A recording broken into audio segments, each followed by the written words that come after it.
फूल गोभी, बीन्स है, सीम है, मटर है, गाजर है। इसमें आलू डालेंगे। ये मेरा तोता पक्षी चिल्लाते रहता है।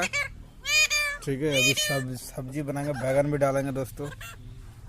ठीक है, आज कहीं भाड़ा नहीं मिला दोस्तों, इसीलिए घर में सब्जी बनाएंगे दोस्तों।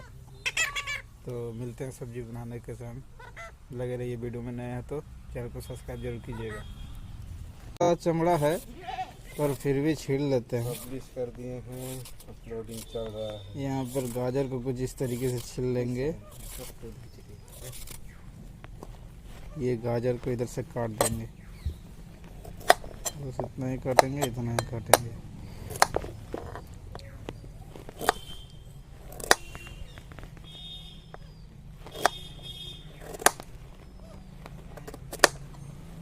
कुछ इस तरीके से हमने काट लिया।